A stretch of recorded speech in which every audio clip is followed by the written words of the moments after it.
Bueno, buenas tardes, gracias por su asistencia.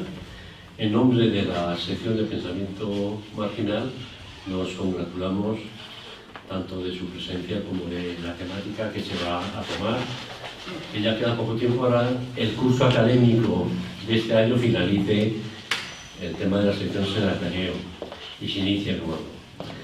Pues bien, la temática de hoy, como saben de sobra, pues es inteligencia colectiva, integración cerebro-máquina. Tras las palabras de introducción, Carlos Gerard, a mi izquierda, hará la presentación de los importantes ponentes y personas que sobre este asunto versarán y nos adentrarán magníficamente en dicha materia.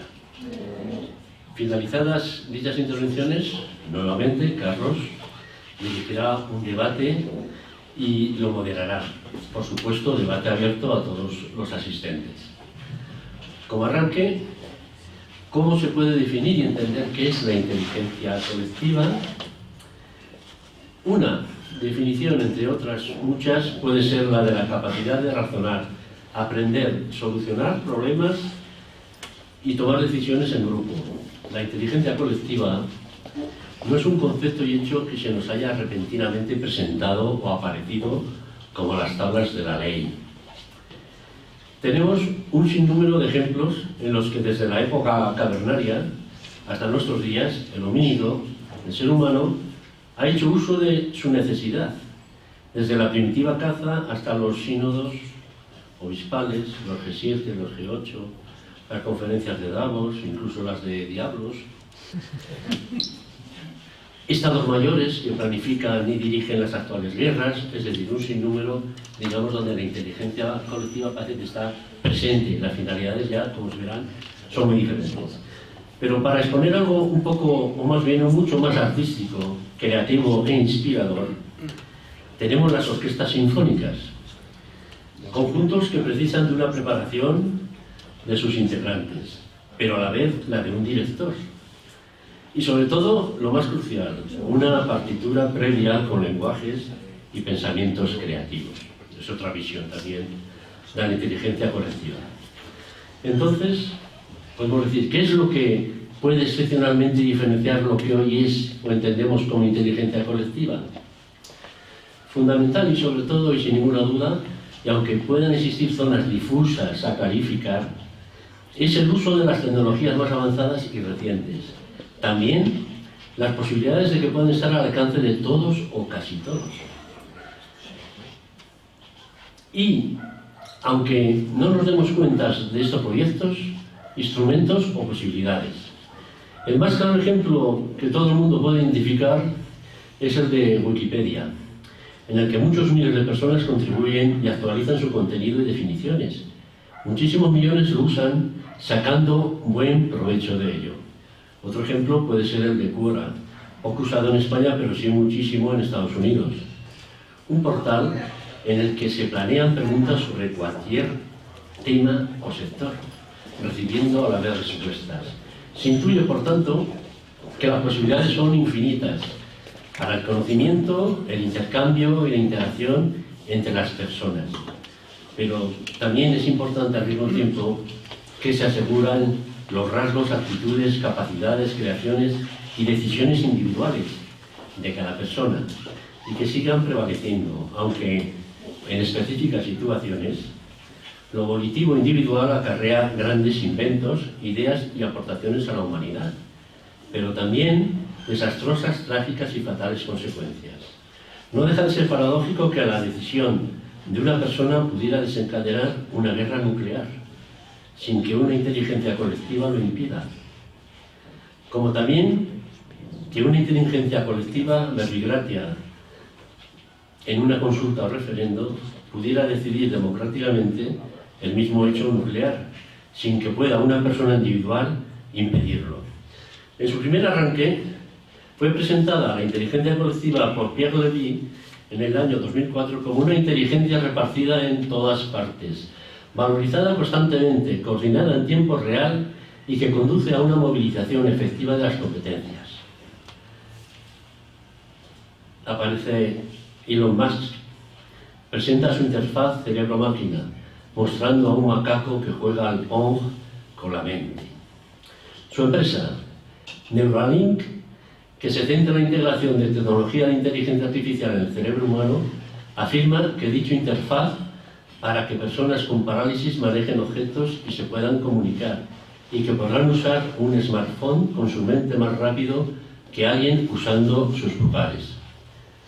La aplicación más directa de esta tecnología se centra en la sanidad en los ámbitos de la rehabilitación y de la sustitución motora, pero hay otros campos en los que las posibilidades son inmensas, estableciendo relación más directa entre la mente y la máquina. Los algoritmos de inteligencia artificial pueden interpretar y traducir las señales eléctricas que emiten las neuronas, traduciéndolas a acciones, así como asociar la información que suministra la electroencefalografía a emociones, expresiones o acciones concretas. Inteligencia colectiva, integración cerebro-máquina.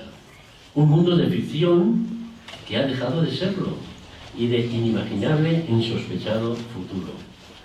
Carlos Guerau les presenta a quienes avezada y magníficamente nos pueden ilustrar, adentrar y sorprender sobre esta materia. Carlos. Pues muchas gracias, Odilo. Pues por orden de presentación, contamos primero con Rafael Martínez Cortiña. Es economista por la Universidad Complutense de Madrid, máster en Business Administration por la Escuela Superior de Comercio de París y actualmente candidato a doctor en Inteligencia Artificial Colectiva por la Universidad Rey Juan Carlos I de Madrid. Tiene estudios de Management en Oxford y en la Universidad Politécnica de la City en Londres. Es actualmente miembro del Comité Científico de la Fundación Telos de Telefónica y miembro del Consejo Editorial de Ibercampus. Es un pionero en la investigación de tecnologías disruptivas y su campo de estudio es el análisis de escenarios de futuro. Es coautor de varios libros. En el año 2019 publicó, por ejemplo, Tu Nación Digital, donde ya ofrecía respuestas a una gran crisis que viviríamos entre 2020 y 2025 a escala global antes de que ocurriera. Sus artículos en la revista Telos ofrecen una visión de lo que ocurrirá en el futuro, aportando soluciones. Se puede destacar que en el año 2016 fue invitado por la Universidad del Espacio de la UNESCO y por el Centro Internacional de Investigaciones Aeroespaciales de Viena como ciudadano fundador de Asgardia, la primera nación digital en la historia del ser humano. Es tecno-optimista. Muy bien. Y desde 2018 un gran colaborador de Transvisión, que es la Cumbre Mundial de Transhumanistas que se celebrará próximamente en Madrid. Ha sido incluido en los últimos 2 años consecutivamente por la revista Forbes en la lista de los 40 futuristas más relevantes de España y, según nos ha dicho, desea formar parte del Ateneo. Pues bienvenido. A continuación presento a nuestra segunda ponente. Se trata de Elsa Arnaiz Chico, bienvenida, burgalesa, graduada en Derecho y Relaciones Internacionales por el Instituto Europeo University y Master. También tiene un Master en Big Data por el Instituto Europeo Business School. Actualmente preside Talento para el Futuro, el primer lobby que trabaja para que la voz de la juventud esté representada en los procesos de toma de decisiones. Dirige Talento para la Sostenibilidad, donde ha elaborado, en colaboración con diferentes organizaciones, un recorrido formativo de más de 100 lecciones para capacitar a la juventud de cara a acelerar la transición ecológica. Además, es coautora del estudio Análisis de las emisiones de gases de efecto invernadero de la economía española y recomendaciones para su descarbonización. Desde mayo del 2022 forma parte del Consejo Asesor del Plan Estratégico de Ecoembes. Pues bienvenidos a los dos y le damos la palabra a Rafael.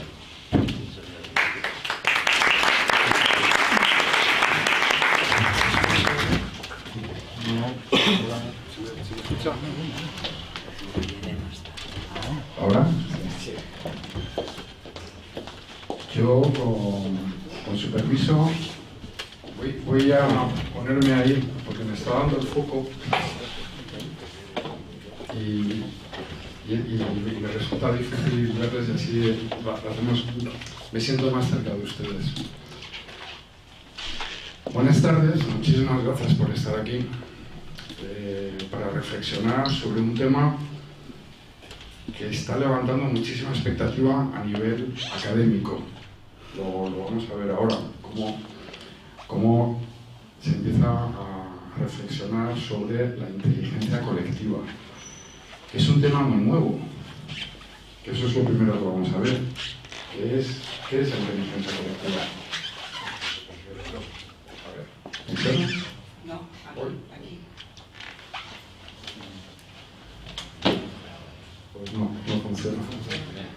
Bueno. Pásalo por ahí. Sí, le paso yo. Ah, pues ya está.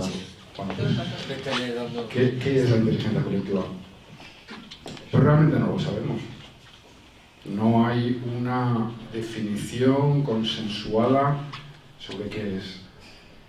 Lo que sabemos es que se está tratando académicamente desde hace apenas 10 años, nada más.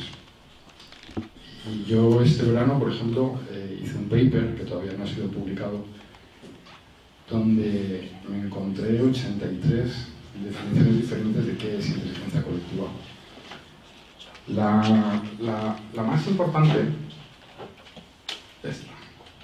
la más importante, yo creo la que se acepta como la más consensuada, es la del MIT. MIT es el Instituto de Tecnología de Massachusetts y lo define como la manera en que las personas y las máquinas se van a conectar de manera colectiva para actuar de una manera más inteligente que cualquier persona, cualquier grupo o cualquier máquina lo haya hecho nunca.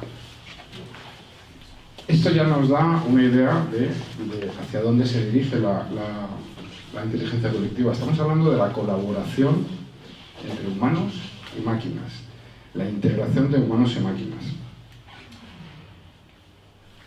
El fin, tal como lo conocemos a día de hoy, y me encanta que haya hecho una referencia a Odilo, es esta posibilidad a través de chips que nos permitirán que, por ejemplo, en el futuro, todas las personas que estamos en esta sala estemos conectados. De esa manera, yo no necesitaré una tecnología como un micrófono, una tecnología natural como es la voz, para comunicarme palabra por palabra, porque ustedes simplemente, prestando atención, van a poder acceder a esta información porque mis capacidades, las mías y las suyas, habrán sido aumentadas. Este es un poco el objetivo, aumentar nuestras capacidades. ¿Por qué es tan relevante? Pues es tan relevante porque, como estaba comentando antes, en los últimos 2 meses se han producido muchos eventos de tipo académico. Aquí, por ejemplo, pues esto fue un curso que dio MIT hace apenas mes y medio, donde ya se plantea se empiezan a plantear una cuestión que es la aumentación de la capacidad nuestra. ¿Por qué? Porque nos vamos dando cuenta de que a día de hoy la tecnología lo que está generando es la automatización, pero claro, la automatización lo que supone es sustituir al ser humano. Entonces, el ser humano desaparece de lo que es la ecuación. ¿Cuál es nuestro reto? Pues no tanto lo que es la automatización como la aumentación, donde se amplifica el ser humano, donde humanos y máquinas somos capaces de aumentarnos uno al otro. Y esto lo comentó pues, Thomas Davenport, que es catedrático de Tecnologías de la Información en Babson College, y Steve Miller, catedrático emérito de Sistemas de Información. El 16 de septiembre hace apenas un mes, se lanzó lo que es la primera revista científica especializada en inteligencia colectiva. Es decir, ya se empieza a tener el fondo suficiente como para empezar a tomarlo muy en serio, y el objetivo era intentar encontrar lo que eran los principios de inteligencia colectiva. Porque nosotros mismos, como les estoy diciendo, todavía no hemos llegado a este punto. Estamos hablando a nivel de futuro. Lo que ha comentado Odilo, ha hablado de Pierre Levy, que está aquí, estuvo en este seminario. Entonces, en este seminario participaron profesores muy destacados de todas las universidades. Pues estaba en Columbia, estaba Thomas Malone, que es el director del Centro de Inteligencia Colectiva de MIT, estaba Geoff Mullan, de NESA, en Londres, y digamos que de repente fueron capaces de congregar a todas aquellas personas que realmente son expertos porque tienen experiencia. Y uno de los... Uy, Sí, ha terminado. se ha terminado. Bueno, Pues no pasa nada, no pasa nada. Levanto un poquito la voz y si alguien no escucha, pues repito. Pero yo lo que quería poner de manifiesto es que este tema se está tomando muy en serio por las universidades, y se está tomando muy en serio porque básicamente nos estamos planteando preguntas. Es el momento de plantearnos muchísimas cuestiones, muchas dudas.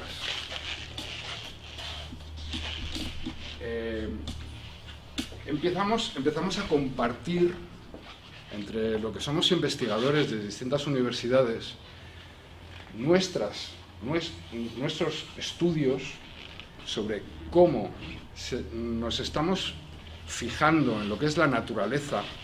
En este caso, se explicaba cómo las hormigas son capaces de predecir su futuro. Y del estudio de la naturaleza, lo que estamos haciendo es que lo estamos replicando en el mundo robótico. Entonces es muy interesante, por ejemplo, este experimento donde los robots aprenden a no chocarse sin tener ningún tipo de información, simplemente con la información que se van transmitiendo los unos a los otros. A la vez, hace una semana, el jueves del viernes pasado, se produjo el Congreso de Inteligencia Colectiva. Entonces, como ven, los últimos 2 meses, este es un tema que ha tenido muchísima importancia. Y, por primera vez, muchas universidades empiezan a hacer partícipes a investigadores de otras universidades, como por ejemplo esta de Princeton, donde empezamos a reflexionar, hacemos un ejercicio de inteligencia colectiva para reflexionar sobre hacia dónde vamos. Entonces, claro, la cuestión que nos llama mucho la atención a todos es esta posibilidad de simbiosis humano-máquina. Es la primera vez en la historia del ser humano donde una tecnología es capaz de generar una simbiosis con el ser humano y el ser humano con una tecnología.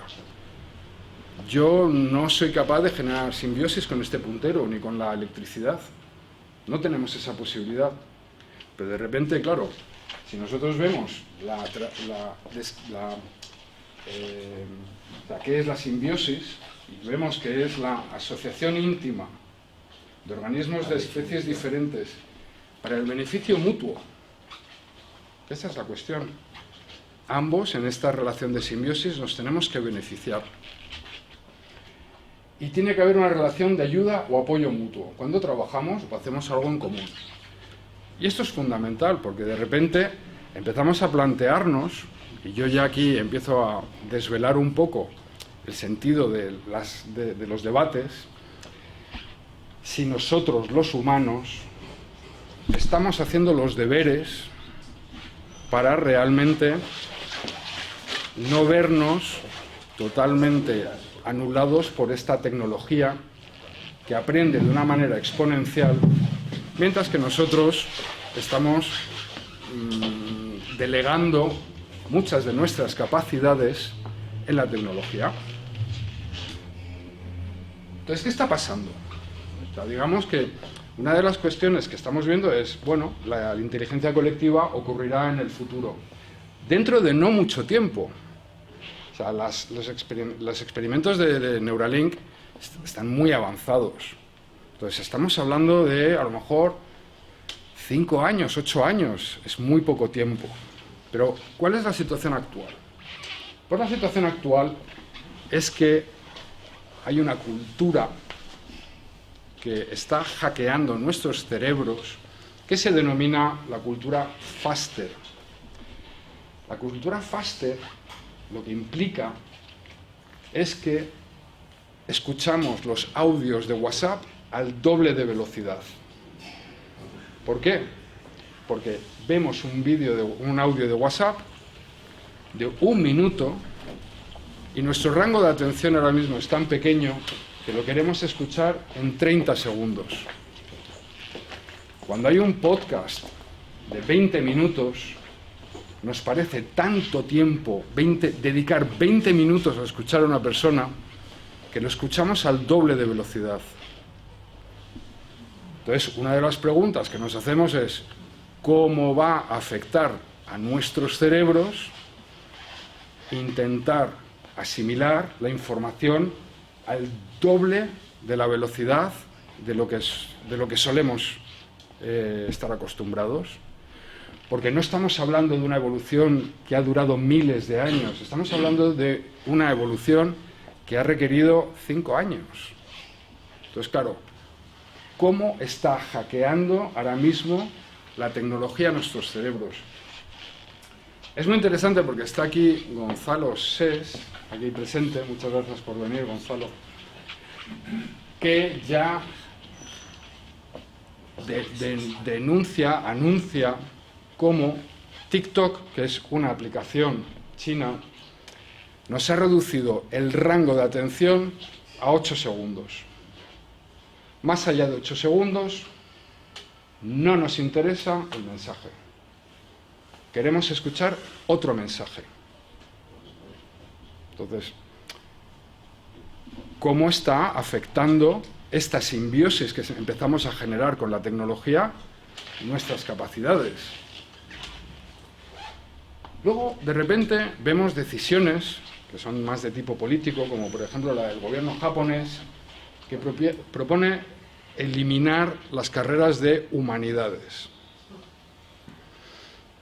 Claro, no nos parece en principio ninguna buena idea dentro de lo que son nuestras discusiones académicas, porque eso lo que supondría sería empobrecer nuestra capacidad, nuestra creatividad, nuestro talento humano. Pero eso también está ocurriendo en España. Las humanidades están siendo canceladas. Entonces, bueno, nos encontramos con muchas situaciones, como por ejemplo esta, que la vi el otro día y me hizo mucha gracia, como esta persona de repente tiene casi 25.000 likes y desvela que fue escrito por una inteligencia artificial todo el contenido del tweet. Entonces ahora mismo empezamos a tener a nuestra disposición inteligencias artificiales que tienen la creatividad, entre comillas, suficiente como para pintar cuadros, como para componer sinfonías, como para componer textos. Y ya no es fácil distinguir si lo ha hecho una persona o lo ha hecho una inteligencia artificial. ¿Cuál podría ser la respuesta? Lo que se está comentando, y me encanta que estemos aquí, porque este es el sitio donde hay que anunciarlo. Una respuesta sería lo que hemos denominado la revolución humanista. La revolución humanista lo que proclama es la necesidad de no abandonar el estudio de la genialidad humana, de no abandonar lo que es la creatividad. Porque sin darnos cuenta está ocurriendo porque hemos dejado de hacer los deberes. Si por inercia o por vagancia delegamos toda la genialidad humana en tecnologías, muchas gracias. Si por vagancia o por inercia delegamos, va a haber una parte que no estamos cultivando. Si no cultivamos la genialidad humana, lo más probable es que en el futuro las tecnologías que siguen aprendiendo de manera exponencial nos conviertan en esclavos de la tecnología. Pues ahora de repente, en el 2022, se empieza a plantear la necesidad imperiosa ya de equilibrar esa revolución tecnológica con una revolución humanista. Y el ser humano ya tiene experiencia en apostar por el humanismo. Ya ocurrió en el siglo XV. Apareció una nueva tecnología, que era la imprenta, que lo que hizo fue rescatar una serie de valores que habían sido olvidados durante 1000 años. Y de repente apareció el Renacimiento. Y cultivando el humanismo, el ser humano fue capaz de repensar la sociedad, repensar la arquitectura, la pintura, la música, la política, la economía, la literatura. Apareció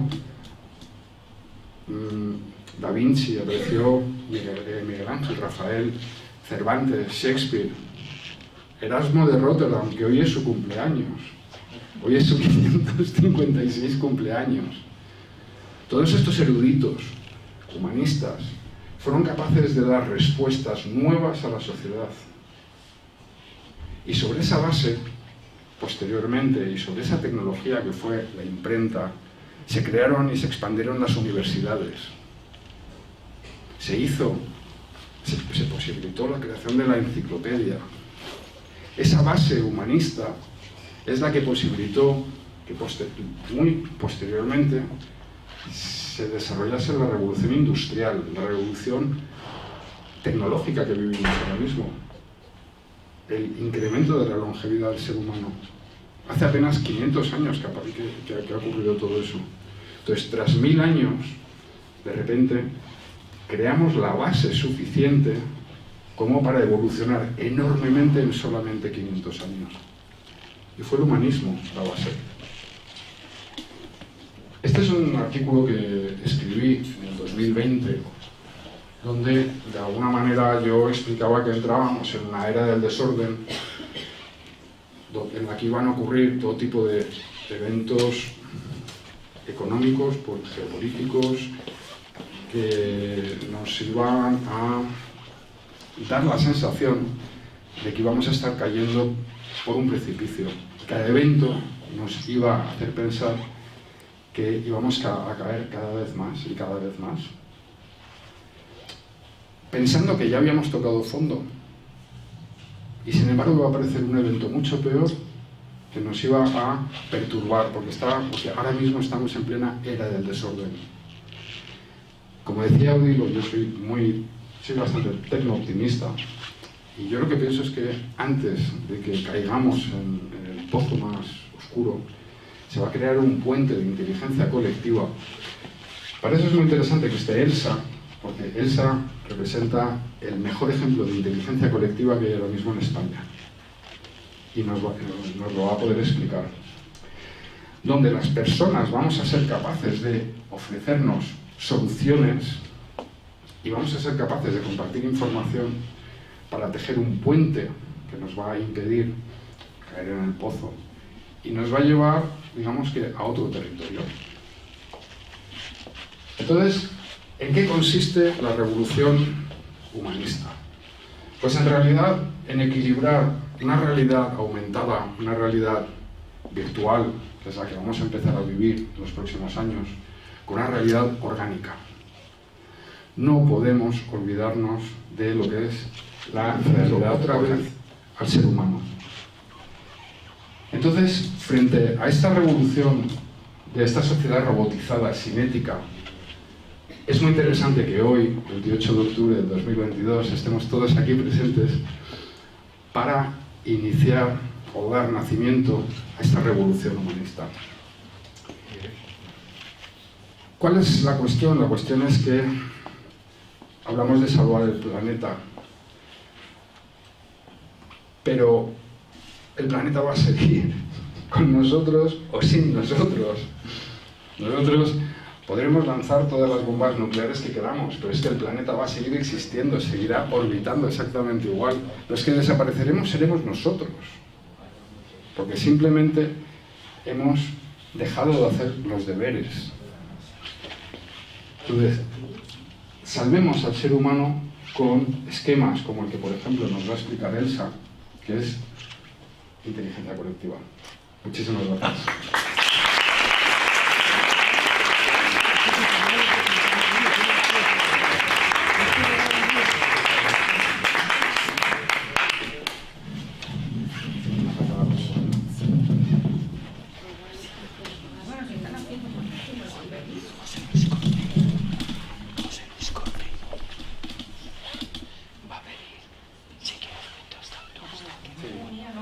¿Sí? Para arriba, para abajo, levantando, sentando, hablando. Hombre, un respeto. Haciendo fotos sin nuestro consentimiento. Ya está bien. Pero no se refiere a vosotros. No se le oye así a la gente cuando habla, a los ponentes. Vale, sí. Vale, perfecto.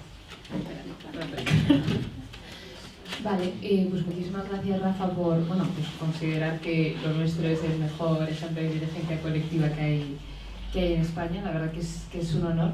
Antes de explicar lo que hicimos, ¿no?, y lo que seguimos haciendo, me gustaría explicar un poco por qué nace la organización que presido, ¿no?, para poner un poco de contexto, porque además decidimos utilizar esta herramienta, ¿no?, porque podríamos haber utilizado cualquier otra y decidimos utilizar la inteligencia colectiva.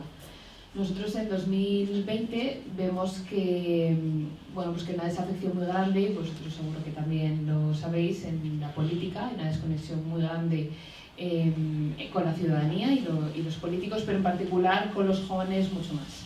Los jóvenes no quieren votar, los jóvenes no quieren participar y los jóvenes directamente pues pasan del tema, ¿no?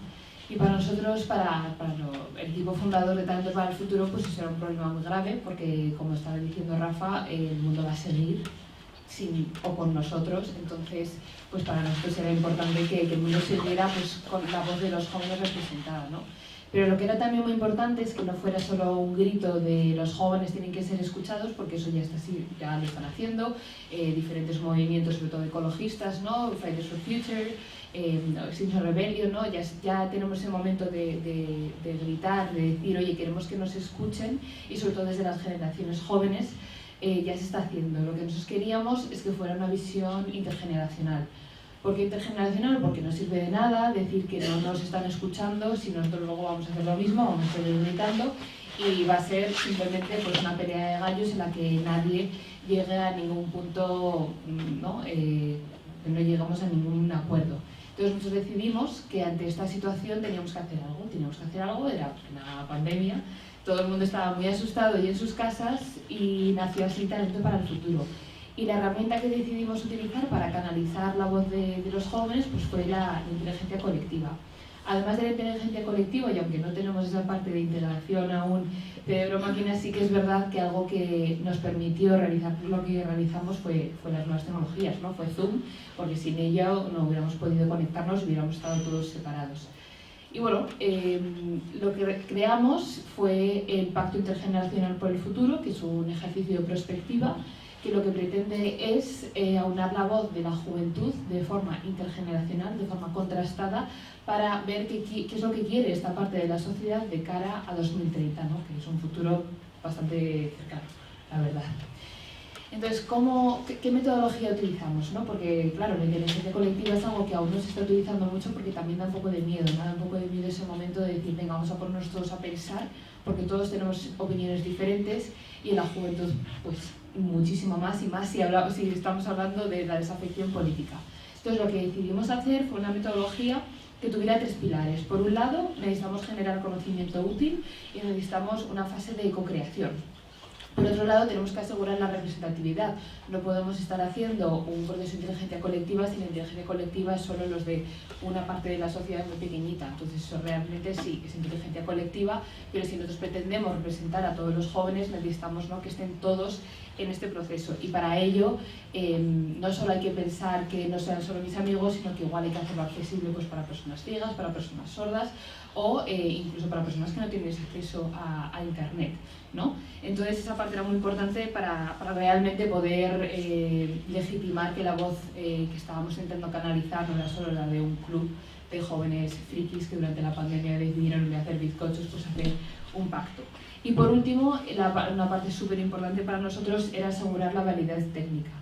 Y aquí es donde viene la parte más intergeneracional, ya que esta validez técnica venía por parte de organizaciones, de instituciones y también de expertos avalados que llevaban muchos años trabajando las diferentes temáticas. Entonces, una vez que se decidió esta metodología, que es la metodología que utilizamos no solo en el pacto, sino en los diferentes proyectos que hemos seguido elaborando, porque esto no fue cuestión de un proyecto, nos pusimos, ¿no?, a trabajar en lo que viene siendo el contenido. Entonces, para ver qué queríamos realmente, qué temáticas queríamos tocar, porque aquí os estoy hablando de llamadas de Zoom de 400 personas que no cabían en la sala porque había que echarlas, porque éramos demasiados y en ese momento ni Zoom mismo se pensaba que iba a haber tanta gente hablando, pues había que ordenar, ¿no?, las ideas y sobre todo garantizar que no iba a ser pues, un debate inútil y que la gente iba a salir enfadada y no iba a querer repetir esta experiencia, porque lo más importante para nosotros, ¿no?, es que esto, como he dicho, no fuera solo un proyecto, sino que realmente se repitiese en el tiempo. Y para eso era importante tener una metodología que asegurase que lo que se estaba diciendo ahí, el debate que se estaba teniendo, era sano y que no íbamos a los extremos, no íbamos a la ideología pura y dura, sino que estábamos hablando realmente de perspectiva y de qué hacer como humanidad de aquí, ¿no?, a 2030. Entonces, en la fase de co-creación, que es la que realmente tiene esta parte de inteligencia colectiva, nosotros tuvimos tres partes en esta parte, en la fase de co-creación. En un primer lugar, hicimos un análisis en el que reflexionamos, todos los diferentes jóvenes que estábamos allí, sobre lo que había sucedido en el pasado en España, lo que estaba sucediendo en el presente, que en ese momento el presente era bastante triste porque era totalmente la pandemia, y cómo proyectábamos el futuro, ¿no? En ese momento era muy importante hacer ese análisis porque no te vas a poner a decidir qué temáticas quieres tratar si no has analizado un poco la realidad, ¿no?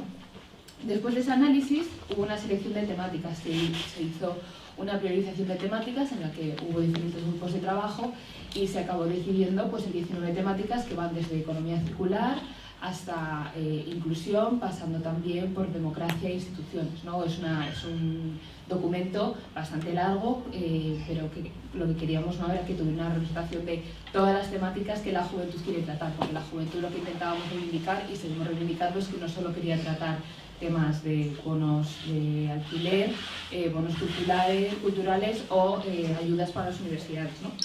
Y después de esa parte de selección de temáticas, que fueron unas 19 temáticas, vino la parte realmente, ¿no?, de, vale, ya hemos decidido de qué queremos hablar, qué es lo que vamos a proponer, ¿no? Aquí es donde entra el design thinking, las metodologías ágiles, y es realmente donde empieza el trabajo de decidir, pues, cuáles van a ser los diferentes objetivos de aquí a 2030 que queríamos proponer.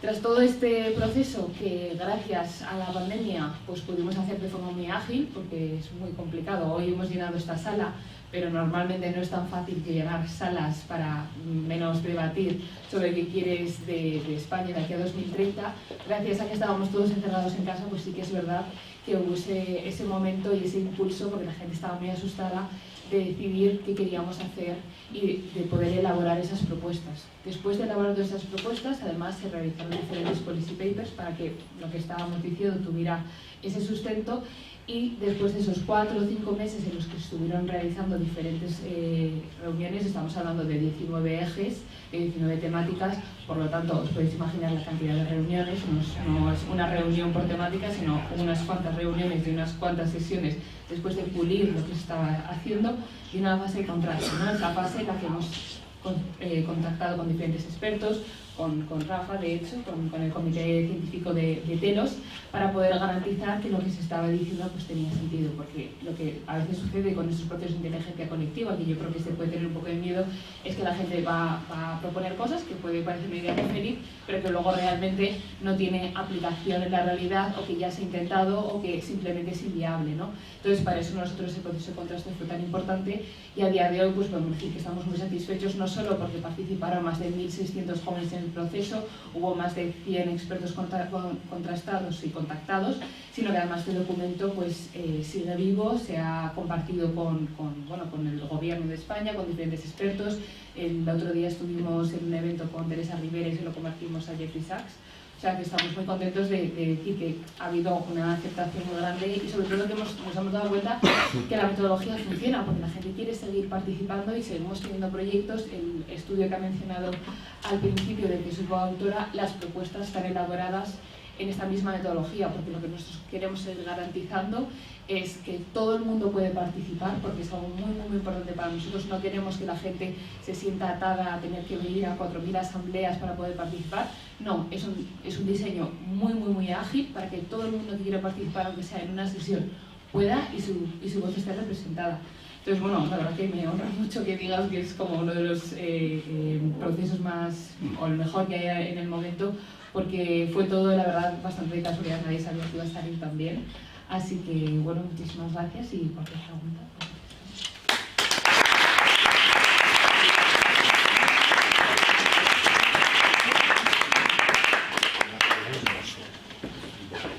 ¿Qué micrófono funciona? ¿Este? Mira, este. Bueno, pues muchas gracias a los ponentes, y vamos a iniciar el coloquio. Y dado que estoy yo aquí y tengo el micrófono, pues me voy a permitir hacer la primera intervención. Me ha gustado mucho, Rafa, que hayas ensalzado el humanismo, ¿no? Me da la impresión. En este mundo en el que parece que el metaverso y este tipo de cosas que nadie entiende se nos va a comer, nos va a solucionar todo, vamos a ser invadidos. Hay una cosa en el ser humano que no se puede reducir a un algoritmo, que es la conciencia del ser humano, ¿verdad? El ser humano, realmente las acciones, estamos influidos por nuestro inconsciente, y nadie sabe lo que es el inconsciente. Hay gente que habla de arquetipos. Al fin y al cabo son todo procesos que no son algoritmos, no son medibles, no se pueden resumir en un cálculo. El premio Nobel de Física, Roger Penrose, hace 3 años recibió el premio Nobel después de una vida distinguidísima en matemáticas, cosmología, trabajando con personas de la estatura como Stephen Hawking. Lo deja muy claro, que la conciencia no es un cómputo. Es decir, no existe un algoritmo para definir lo que es la conciencia. Él dice: la conciencia, lo que sea, que no entendemos lo que es, está fuera de las leyes de la física actual. La mecánica cuántica, que todos han oído hablar, que rige los designios del microcosmos, pues podemos hablar de la ecuación de Schrödinger, que es la evolución de un sistema de partículas, y esta ecuación, su desarrollo es newtoniano, es determinista. Sin embargo, cuando el físico, el experimentador, la persona que tiene una conciencia, hace un experimento, el resultado no es un cómputo, curiosamente es igual, no se puede resumir en un algoritmo. Entonces me ha gustado mucho que hayas hablado del humanismo, porque yo soy un firme creyente que cuando la gente habla de inteligencia artificial, pues hoy en día habla con mucho entusiasmo, se deja llevar por el entusiasmo de las ciencias que realmente empiezan a recorrer rápidamente muchos kilómetros en poco tiempo, pero hay bastante de fantasía, ¿no? El ser humano es un tesoro, la conciencia no sabemos lo que es, los procesos que no entendemos intuitivos, los arquetipos, nos dominan, no sabemos lo que es el alma, y sin embargo podríamos decir que la filosofía en los últimos 25 siglos es un comentario a la gente que en Grecia, vestida con unos harapos, hablaban de temas muy importantes. Bueno, pues se abre el espacio a la discusión.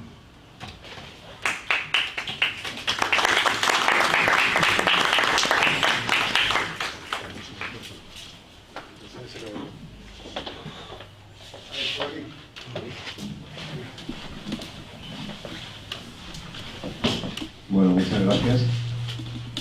Mientras escuchaba a Rafa y en otra conferencia que hubo aquí hace unos cuantos meses, en la cual se centró sobre todo en metaverso, me venía a la cabeza el que yo soy una persona de 55 años y que digamos que yo he tenido un pasado, como creo que la mayoría de nosotros, en el cual hemos podido vivir mejor o peor, pero sin hacer uso prácticamente nulo de las tecnologías. Y hoy en día las tecnologías se han metido en nuestra vida y, por lo que estoy viendo, cada vez van a ir aumentando más. Entonces, en esa conferencia y en esta me viene siempre a la idea de Harari, que me imagino que casi todos lo habéis leído, Sapiens. En Sapiens dice que a lo largo de la evolución humana, las especies que han sobrevivido son aquellas que mejor se han sabido adaptar a los medios, a los cambios sobre todo. Y ahora estamos en un proceso muy rápido de cambio. Y solamente lo que me acabas de contar del TikTok de los 8 segundos, claro, me entra pánico, ¿no?, al verlo. Y es verdad, porque soy el primero que pienso, pero sí es verdad, a mí me mandan un WhatsApp de más de minuto y medio y es que no lo miro, porque ya llega un momento que no te apetece. Entonces la pregunta que me viene es, ¿de qué modo nosotros, nosotros ya los que ya tenemos una edad, que ya hemos vivido un pasado, que hemos jugado a las canicas, a las chapas, al mus, o no te da la gana, y hemos tenido conversaciones con nuestros amigos, no tenemos ese riesgo, pero ¿de qué modo las nuevas generaciones, yo pienso en los niños, van a poder encontrar ese término medio de adaptarse para no sucumbir a que su vida sea solamente tecnología? Porque de ese modo yo creo que tristemente se van a perder pues lo que todos nosotros más o menos hemos podido vivir en los años que tenemos. Entonces sé que no es una pregunta fácil, pero mezclándolo con lógicamente el planteamiento humanista. Es decir, yo me gustaría, si alguien tiene una idea, de decir, sin prohibir directamente a las nuevas generaciones, como digo, que utilicen el teléfono constantemente para todo, el iPad, pues de qué modo se les puede hacer atractivo el que vean que lo